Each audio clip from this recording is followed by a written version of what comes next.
All right, you might be wondering what an NFL writer does on a day where there's no practice, no preseason game. Well, my buddy Nick Wagner over at ESPN.com, he invited me to join his group for a round of golf. I don't golf much, and it shows by the way I play, but I'm taping this after a round of golf, after going through Harding Park, tearing it up.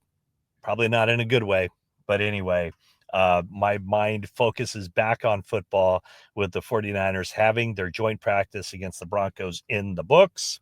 And we'll look ahead to the game Saturday night at Levi Stadium. So you'll quite clearly, whenever teams have the joint practices, that's really for the main guys. That's for Purdy and McCaffrey and Kittle and, the starters on both sides of the ball, and for the Broncos as well. So really what happens then is they get their work in, a lot of reps, a lot of good practice, a lot of going up against, a team that they're not familiar with. And probably the thing that kind of stood out to me in watching the 49ers offense against the Broncos defense is Broncos defense is really good. And I think the 49ers offense has a chance to be very good too. It very well could be that it was a top 5 defense against a top 5 offense.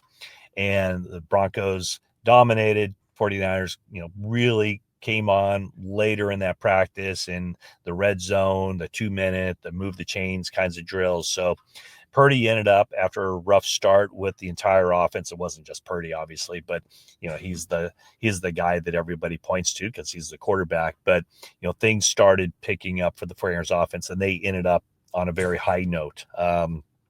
Pearsall made a play deep down the field against Jahdae Barron, the first round pick of the Broncos. Patrick Surtain, it looks like the NFL Defensive Player of the Year, which he was last season. And so, guys who made plays for the 49ers offense, Jordan Watkins had some plays. Demarcus Robinson had some plays. Robbie Chosen made a deep catch down the field. Mac Jones had a really good practice. And I was just on KNBR, and they asked me there, Greg Silver and John Dickinson, they asked me, like, who's the most irreplaceable 49ers on the team? Like, if something were to happen, if they were out of action, the 49ers would take the biggest hit. And so my first thought was Nick Bosa, because I'm just not sure where the 49ers defensive line would be without him, where the 49ers pass rush would be without Nick Bosa.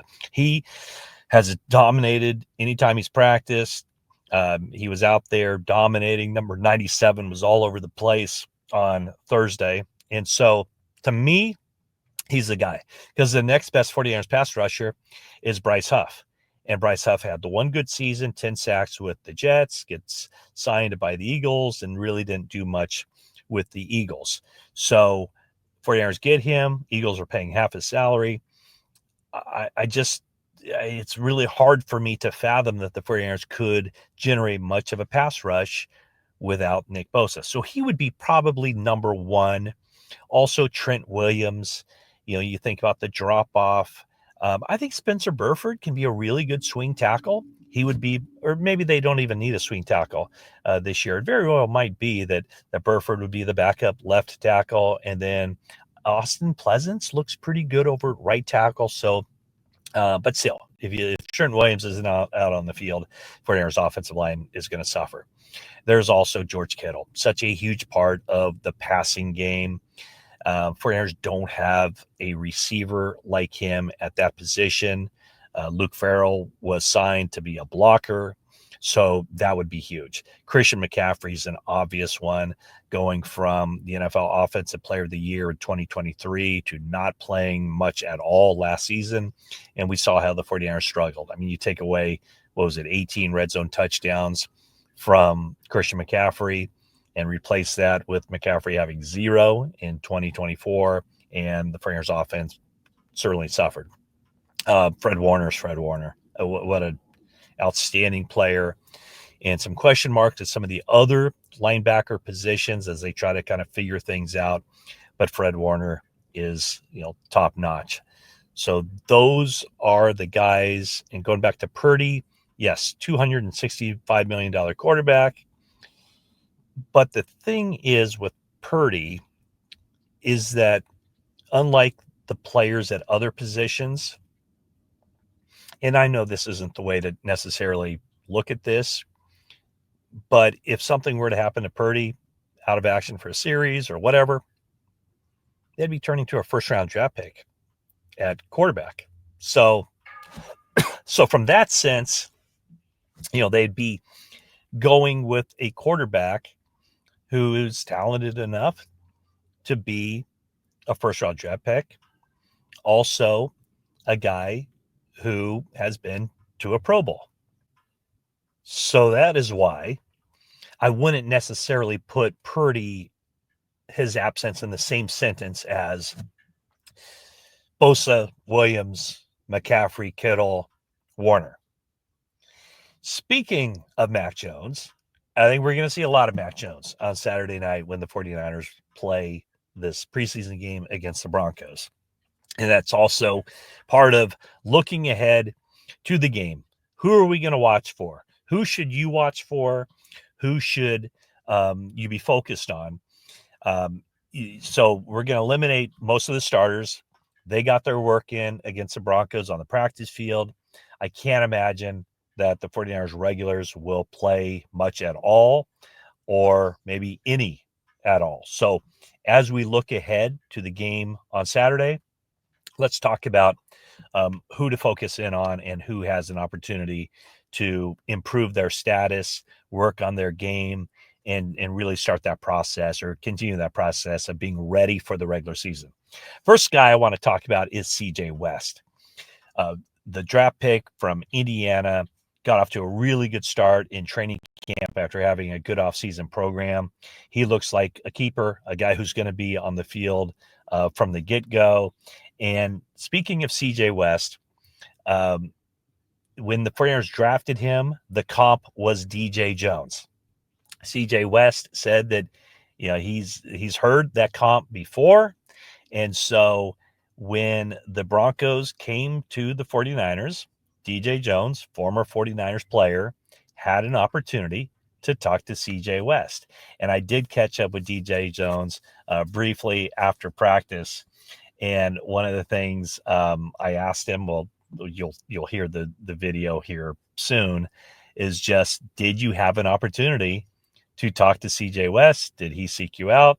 And what was that like? And here is DJ Jones, that video, brief video with DJ Jones after practice on Thursday. You met CJ West, and what'd you think? Same height, same build. They trying to find me. They trying to find me. Now I gave him some tips. Told him just listen to Chris Eric. That's what I did. Anything he critiqued me on, I take that to the field, take it to the practice field, take it to the game. So he'll be all right as long as he listens to Chris Eric. What does it mean to have young guys look to you now as the advice and how can I maximize my career? It's a blessing. That means I took everything that was critiqued upon me and I used it. So it's a blessing. It's cool. Your defense looked good out there today. Hey, we like that. Yeah. We like that. What's it like going against your old teammates? It was nice. Yeah. It was nice. No bad blood, but it was nice. Yeah. All right.